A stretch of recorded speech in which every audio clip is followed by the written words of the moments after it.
சிந்தாமணிக்கு சரியான பதிலடி கொடுத்து ஓங்கி ஒரு அறை விட்டு மீனா சிந்தாமணி கிட்ட இருந்து வீட்டை மீட்டெடுத்தா நல்லா இருக்கும்னு நீங்க நினைச்சீங்கன்னா இந்த வீடியோக்கு லைக் பண்ணுங்க. வாங்க வீடியோக்குள்ள போலாம். முத்துவும் மீனாவும் வீட்டுக்கு வந்து கோர்ட்டுல ஸ்டே ஆர்டர் வாங்க முடியல அப்படிங்கிற விஷயத்த அண்ணாமலை கிட்ட சொல்ல அண்ணாமலைக்கும் அப்படியே தலையில இடி விழுந்த மாதிரி ஆக, இனிமேலும் என்னால உயிரோட இருக்க முடியாது, இப்பவே நான் செத்து தான் போக போறேன் அப்படின்னு சொல்லிட்டு அண்ணாமலை இடிஞ்சு போக அங்க இருந்த முத்துவும் மீனாவும் ஆறுதல் சொல்ல, முத்து அந்த பினான்சியரே வந்து நம்ம எல்லாரையும் இந்த வீட்டை விட்டு வெளியே அனுப்புறதுக்குள்ள நாமளே அவமானப்படாம இந்த வீட்டை விட்டு வெளியே போறது தான்ப்பா சரி அப்படின்னு சொல்லிட்டு இங்க அண்ணாமலை சொல்ல, உடனே விஜயா இருந்துகிட்டு, என்னங்க சொல்றீங்க? நாம எப்படி இந்த வீட்டை விட்டு போக முடியும்? அப்படியே வெளியே போனாலும் எங்க தங்க முடியும்? வேண்டாங்க, கண்டிப்பா அந்த பினான்சியர் கிட்ட நான் பேசி பார்க்கறேன். ஏய், நீ மட்டும் பேசவே பேசாத, ஒன்னால தாண்டி நாங்க எல்லாரும் இந்த நிலைமைக்கு வந்திருக்க காரணம். முத்து, இதுக்கு மேல இவ பேச்சு நம்ம நம்பிக்கிட்டு இந்த வீட்டுல இருந்தோம்னா அக்கம் பக்கம் இருக்க எல்லார் முன்னாடியும் நாம தான் அவமானப்படணும். அதுக்கு முன்னாடி நாமளே இந்த வீட்டை விட்டு கிளம்பலாம் முத்து அப்படின்னு சொல்லிட்டு பொட்டி படுக்கையோட அங்க அண்ணாமலை, முத்து, மீனா, ரவி, ஸ்ருதின்னு எல்லாருமே கிளம்ப விஜயாவும் மனோஜும் பேக் எடுத்துக்கிட்டு வெளியே வராங்க. இன்னொரு பக்கம் இங்க சிந்தாமணி அங்க ரோகிணிக்கு போன் பண்ணி, ஹலோ கண்ணு, உனக்கு விஷயம் தெரியுமா?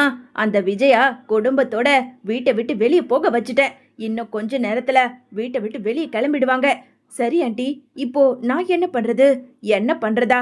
இதுதான் உனக்கு மனோஜும் உன் பக்கம் இழுக்கிறதுக்கு சரியான நேரம். சீக்கிரமா போய் அந்த மனோஜையும் விஜயாவையும் பார்த்து என் கூட வாங்க, என் வீட்டுக்கு வாங்கன்னு நீ உன் பக்கம் கூப்பிடு. அப்பதான் மனோஜ் உன் மேல ஒரு அன்பு காட்டி உன் கூடவே வந்துடுவான். அதுக்கப்புறம் உன்னை விட்டு வெளியவே பிரிஞ்சு வராத அளவுக்கு நீ பண்ணு. எல்லாமே நான் சொல்லி கொடுக்க வேண்டியதா இருக்கு. சீக்கிரமா கிளம்பி போ அப்படின்னு சிந்தாமணி சொன்ன வேகத்துல எங்க ரோகிணி வேக வேகமா கிளம்பி அங்க அண்ணாமலையோட வீட்டு வாசலுக்கு போய் நிக்க, அதே நேரம் குடும்பத்தோட பொட்டியும் படுக்கையுமா வெளியே வர்றதை பார்த்ததும் இங்க ரோகிணி வேக வேகமா போய் அங்க விஜயா கிட்ட நின்னுக்கிட்டு, ஆண்டி, நீங்க எங்க போவீங்க? விஷயம் எல்லாத்தையும் நானும் கேள்விப்பட்டேன். நீங்க என் கூட வாங்க ஆண்டி.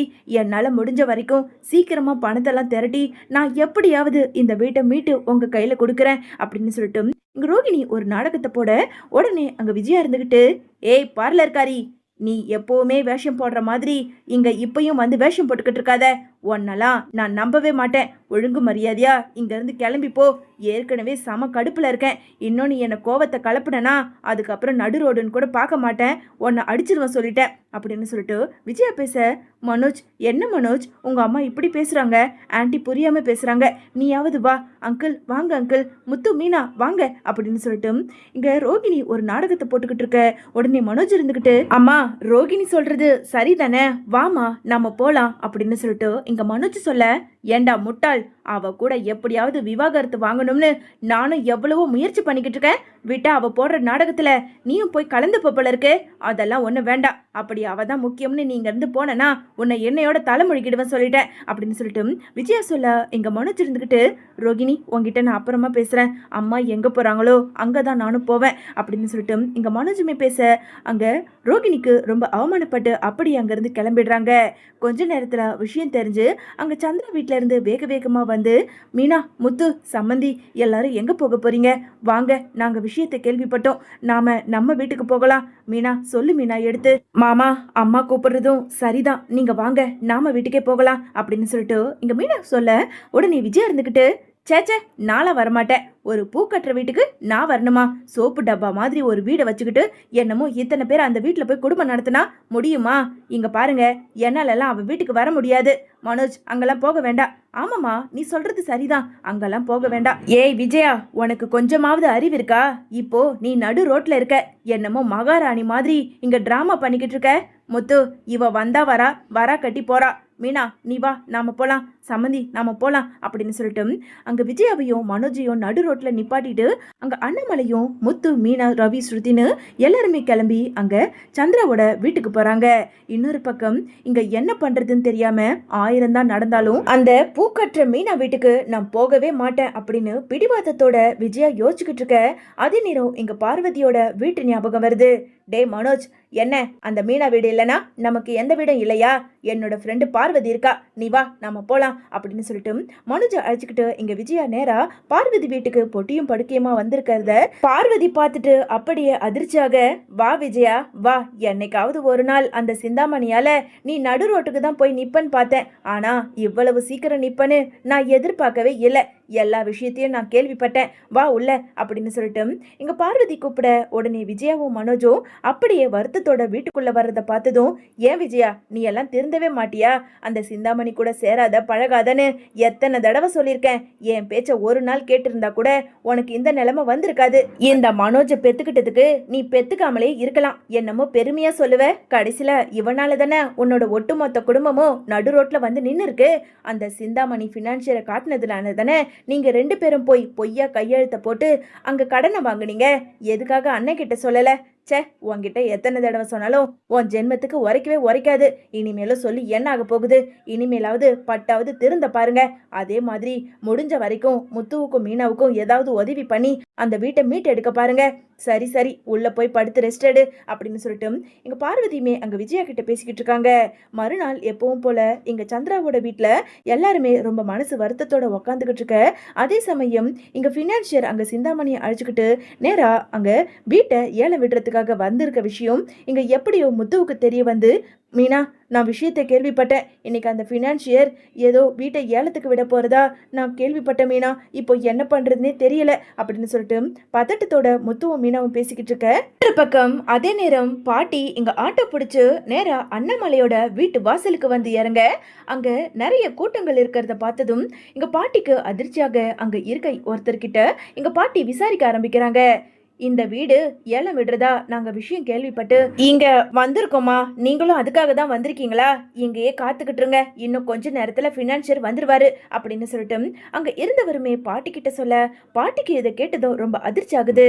உடனே பாட்டி தன்னோட போனை எடுத்து அங்க முத்துவுக்கு போன் பண்ண, முத்துவோ அந்த பாட்டியோட போன் காலை பார்த்துட்டு, மீனா பாட்டி தான் போன் பண்றாங்க, வேணாங்க இந்த நேரத்துல போன் அட்டன் பண்ணாதீங்க. கண்டிப்பா வீட்டுல நடக்கிற பிரச்சனையெல்லாம் பாட்டிக்கு தெரிஞ்சதுன்னா அவங்க மனசு ரொம்ப கஷ்டப்படும். இதை பத்தி எதுவும் சொல்லிக்க வேண்டாம், நீங்க போன் காலை கட் பண்ணிடுங்க, எடுக்க வேண்டாம், முடிஞ்சா போனை ஸ்விட்ச் ஆஃப் பண்ணிடுங்க அப்படின்னு சொல்லிட்டு இங்க மீனாவும் சொல்ல, அங்க முத்துவோ பாட்டி கால் பண்றத எடுக்காமலே விட்டுடுறாங்க. பாட்டியோ அக்கம் பக்கம் விசாரிக்க, இந்த மாதிரி மீனாவோட அவங்க அம்மா வீட்டுக்கு தான் ஒட்டுமொத்த குடும்பமும் போயிருக்கு அப்படிங்கிற விஷயம் தெரிஞ்சு எங்க பாட்டி மறுபடியும் ஆட்டோ பிடிச்சு நேரா அங்க சந்திராவோட வீட்டுக்கு வராங்க. டே முத்து அப்படின்னு சொல்லிட்டு வாசல்ல குரல் சத்தம் கேட்டதும் இங்க பாட்டியோட குரல் கேக்குதுன்னு திரும்பி பார்க்க, அங்க பாட்டியே தன்னோட பேக்கை எடுத்துக்கிட்டு வந்து நிக்கிறத பார்த்ததும் இங்க முத்து மீனா அண்ணாமலை சந்திரான்னு எல்லாருக்குமே அதிர்ச்சியா இருக்கு. பாட்டி உள்ள வாங்க பாட்டி அப்படின்னு சொல்லிட்டு முத்து கூப்பிட, நான் உள்ள வர்றதெல்லாம் இருக்கட்டும், என்ன மீனா என்ன அண்ணாமலை இதெல்லாம் அங்க வீட்டை ஏலத்துக்கு விட்டுக்கிட்டு இருக்காங்க, நீங்க என்னமோ இங்க வந்து உக்காந்துக்கிட்டு இருக்கீங்க, என்னாச்சு? நான் ஊர்ல இருந்தா என்ன ஒரே அடியா செத்துட்டேன்னு நினைச்சுக்கிட்டீங்களா? ஏன் என்கிட்ட ஒரு வார்த்தை என்ன பிரச்சனைன்னு சொல்ல மாட்டீங்களா அப்படின்னு சொல்லிட்டு வந்ததும் வராதுமா எங்க பாட்டி ரொம்ப கோபத்தோட பேச, உடனே மீனா இருந்துக்கிட்டு, என்னங்க பாட்டிக்கு எல்லா விஷயம் தெரிஞ்சிட்டு இருக்கு போல இருக்கு. ஆமா மீனா, எனக்கு எல்லா விஷயமும் தெரிஞ்சுக்கிட்டு தான் நான் வந்திருக்கேன். நேரா வீட்டுக்கு போய் இறங்கினா அங்க ஒரு கும்பலை நின்றுகிட்டு இருக்கு. கேட்டா வீட்டை ஏலம் எடுக்கிறதுக்காக வந்திருக்கேன்னு சொல்லியிருக்காங்க, என்னாச்சு அப்படின்னு சொல்லிட்டு அங்க பாட்டி கேட்க, முத்து மீனா அண்ணாமலைன்னு நடந்த எல்லாத்தையும் ஒண்ணு விடாம பாட்டி கிட்ட சொல்ல, உடனே பாட்டி இருந்துகிட்டு, ஏன் அண்ணாமலை உனக்கு கொஞ்சமாவது அறிவு இருக்கா? நீ அந்த வீட்டுக்கு பெரிய மனுஷன் தானே, ஏன் பொண்டாட்டிய உன்னால அடக்கி வைக்க முடியாதா? அந்த பையன் மனோஜ் இருக்கானே, உன்னோட கையெழுத்தையே பொய்யா போட்டு இவ்வளோ பெரிய கடனாக்கி வச்சிருக்கான். அவனை சும்மாவா விட்டு வச்சிருக்க? 2 பேரையும் அடிச்சு வீட்டை விட்டு துரத்துறத விட்டுட்டு அப்படின்னு சொல்லிட்டு இங்க பாட்டி பேசிக்கிட்டு இருக்க. உடனே இங்க மீனா இருந்துகிட்டு, பாட்டி அவங்க 2 பேரும் காரணமா இருந்தாலும் இதுக்கு எல்லாமே மூல காரணம் அந்த சிந்தாமணி தான் அப்படின்னு சொல்லிட்டு சிந்தாமணியை பத்தி இங்க மீனா ஒண்ணு விடாம சொல்ல, ஓ இப்பதான் விஷயம் தெரியுது. மணி நம்ம வீட்டை எப்படியாவது ஏலத்துக்கு எடுக்கணும்னு சொல்லிட்டு தான் விஜயாவையும் மனோஜையும் கைக்குள்ள போட்டுக்கிட்டு அந்த பினான்சியர் மூலயமா கடனை கொடுக்கற மாதிரி கொடுத்துட்டு இப்போ வீட்டையும் ஏலம் எடுக்க பாக்குறா, அப்படிதானே மீனா? அதேதான் பாட்டி. நானும் இவரும் எவ்வளவோ முயற்சி பண்ணி எங்களால முடிஞ்ச வரைக்கும் 10 லட்ச ரூபாய் பணத்தை கட்டிட்டோம். ஆனா இன்னும் 38 லட்ச ரூபாய் பணத்தை கொடுக்க முடியாம நாங்க என்ன பண்றதுன்னு தெரியாம இப்போ திக்கி திணறி நின்னுக்கிட்டு இருக்க நேரத்துக்கு தான் நாங்க டைம் கேட்டோம். 3 மாசம் எங்களுக்கு கால அவகாசமும் கொடுத்துட்டாங்க. ஆனா சிந்தாமணி சூழ்ச்சியால இப்போ உடனே வீட்டை ஏலத்துக்கு விடணும், நீங்க வீட்டெல்லாம் காலி பண்ணுங்கன்னு சொல்லி அந்த பினான்சியர் எங்களை வீட்டை விட்டு அனுப்புற அளவுக்கு ஆயிடுச்சு. அதனாலதான் அவமானப்பட வேண்டாம்னு சொல்லி மாமா சொன்னதுனால இப்போ நேரா நாங்க இங்க வந்திருக்கோம் அப்படின்னு சொல்லிட்டு பாட்டி கிட்ட மீனா சொல்ல, மீனா இனிமேல எதுக்காக இங்க காத்துக்கிட்டு இருக்கணும்? அண்ணாமலை, முத்து, என் கூட வாங்க. எங்கம்மா, எங்க வர சொல்ற?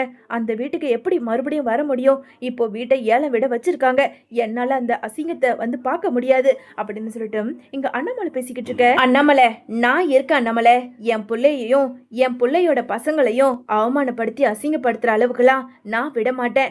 என் உயிர் இருக்க வரைக்கும் உங்களை நான் காத்துக்கிட்டு தான் இருப்பேன். நீங்க வாங்க, நான் சொல்றேன்ல அப்படின்னு சொல்லிட்டு இங்க முத்து மீனா அண்ணாமலையை அழைச்சுக்கிட்டு நேரா அங்க அண்ணாமலையோட வீட்டுக்கு போறாங்க. இங்க பாட்டியோட மீனா வந்திருக்கிறத பார்த்ததும் அங்க சிந்தாமணி இருந்துகிட்டு, வா மீனா, என்ன வீட்டை நான் ஏலம் எடுக்க போறத பார்த்து ரசிக்கலான்னு சொல்லிட்டு குடும்பத்தோட வந்திருக்கீங்க போல இருக்கு. நான் கூட என்னமோ மறைஞ்சு தலைமறைவா ஆயிட்டீங்க போல இருக்கு, அவமானத்துல அசிங்கப்படாம இருக்கிறதுக்குன்னு நான் நினைச்சிட்டேன். சரி சரி, நீங்க வந்திருக்கிறதும் ஒரு விதத்துல நல்லதுதான். இந்த வீட்டை நான் தான் ஏலம் எடுக்க போறேன் அப்படின்னு சொல்லிட்டு இங்க சிந்தாமணி ரொம்ப திமிராவே பேசிக்கிட்டு இருக்க. இதை பார்த்துக்கிட்டு இருந்த அங்க பாட்டி இருந்துகிட்டு, சிந்தாமணி பேசின பேச்சுக்கு இவதான் சிந்தாமணியா அப்படின்னு சொல்லிட்டு சிந்தாமணியை பார்த்து ஓங்கி பலாருன்னு கண்ணத்திலே ஒரு அறை கொடுக்குறாங்க. யாரு வீட்டை யார் ஏலம் எடுக்கிறது? இது என் புள்ள அண்ணாமலையோட வீடு. இந்த வீட்டை எப்படி நீ ஏலம் எடுக்கிறேன்னு நானும் பாத்துடுறேன். பினான்சியர் யாரு முத்து அப்படின்னு சொல்லிட்டு பாட்டி கேட்க, பினான்சியர் அதே நேரம் அங்க கார்ல வந்து இறங்க. உடனே இங்க பாட்டியோ மொத்த பணத்தையும் எடுத்துக்கிட்டு போய் அங்க பினான்சியர் கிட்ட கொடுத்து, இந்தாங்க, இவங்க கொடுக்க வேண்டிய 38 லட்ச ரூபாய், இன்னும் கேட்டா இதுல கூடவே 2 லட்ச ரூபாய் இருக்கு. இதையும் எடுத்துக்கிட்டு இந்த வீட்டை ஒழுங்கு மரியாதையா என் புள்ள அண்ணாமலைக்கே கொடுத்துருங்க அப்படின்னு சொல்லிட்டு எங்க பாட்டி சொல்ல, உடனே அங்க சிந்தாமணிக்கு இதை பார்த்ததும் அதிர்ச்சியா இருக்கு. அது எப்படி வீட்டை ஏலத்துக்கு விடுறதுக்கு முன்னாடியே நீங்க எப்படி இந்த வீட்டை வாங்கலாம்? அடி சருப்பல, யார் வீட்டை யார் வாங்குறது? இங்க பாரு, இது என் புள்ள அண்ணாமலை வீடு.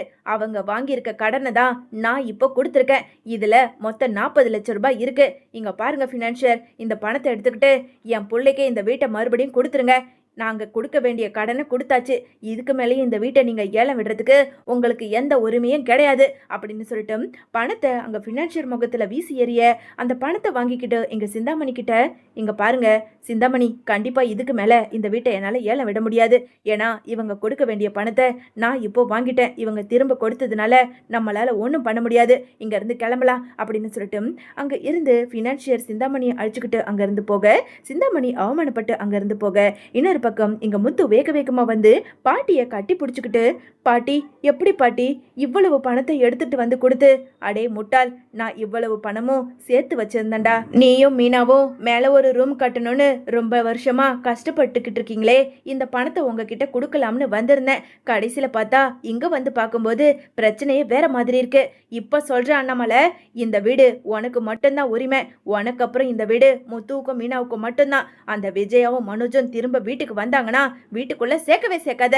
முதல்ல வாங்க எல்லாரும் வீட்டுக்குள்ள போகலாம் அப்படின்னு சொல்லிட்டு பாட்டி ஒரு வழியா பணத்தை கொடுத்து உதவி பண்ணி அந்த வீட்டையும் இங்க அண்ணாமலைக்கு மீட்டு கொடுத்துட்றாங்க.